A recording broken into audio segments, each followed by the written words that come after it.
The day it happened, the lake was a picturesque sapphire. Glimmers from the sun made its surface appear luminous, and 5-year-old Jamie could see all the way down to the murky bottom from the dock.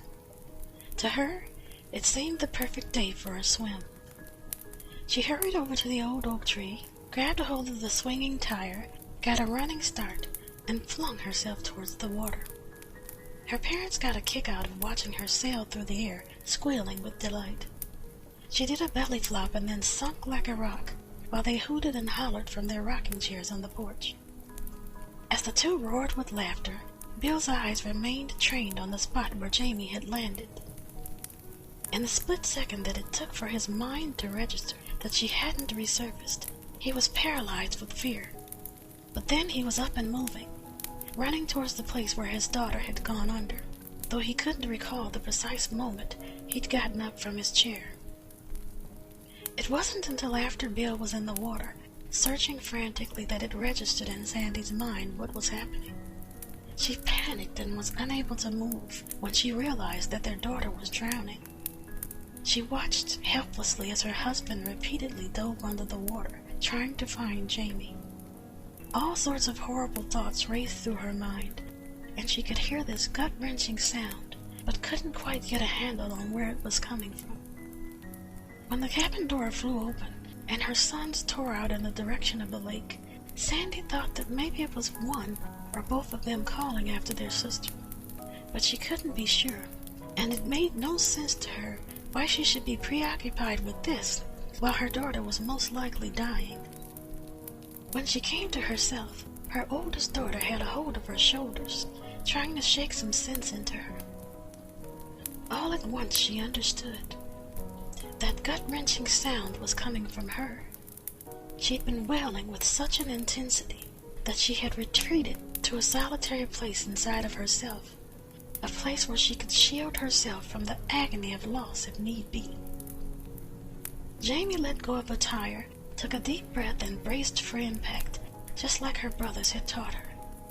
But instead of going in feet first as anticipated, she did a belly flop, and the impact knocked the wind out of her.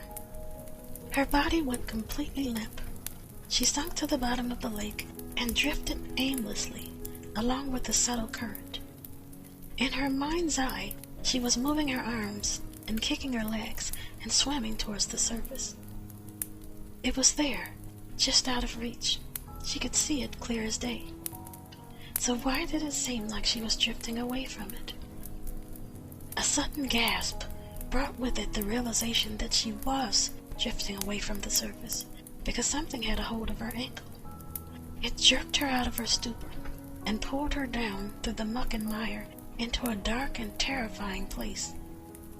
She tried to scream, but her jaw just sagged, and the silent scream remained stuck in her throat. In this altered state of reality, everything happened in slow motion.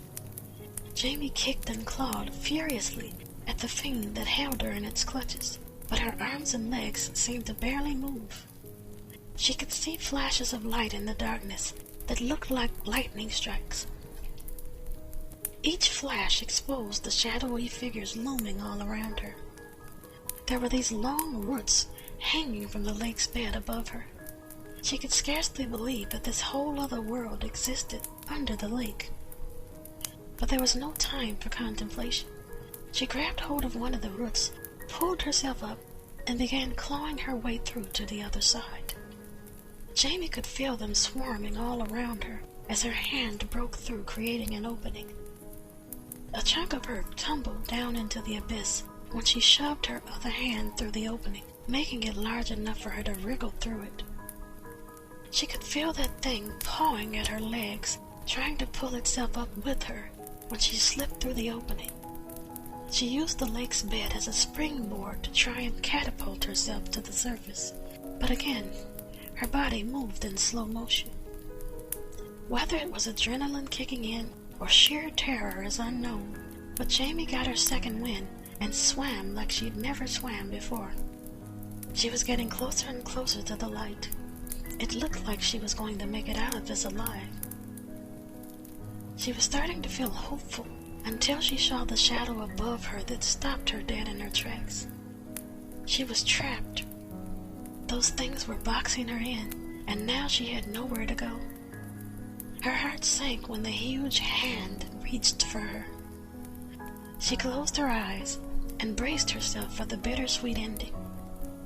As the hand drew closer, upon further reflection, she concluded that in the short time she had been on Earth, she had had a good life, but she was still going to miss her family. Bill snatched Jamie's lifeless body from the water and immediately began mouth-to-mouth resuscitation. She was so pale and cold and little, and he was afraid that he may have already lost her, but he wouldn't stop until he saw those beautiful eyes looking up at him. When Jamie finally coughed up the water that was in her lungs and opened her eyes, Bill snatched her up and held on for dear life. He didn't let her go until she whispered, "Daddy, I can't breathe." For some reason, that was the funniest thing that Bill had ever heard. He laughed until he cried, but Jamie wasn't laughing. Of course she was happy to be alive and back with her family, but she would never forget what happened in that lake. Once they were in the car and on their way into town so that the doctor could examine Jamie, make sure that she was all right, she casually turned to her mother and asked, "Mom, can we get a pool?"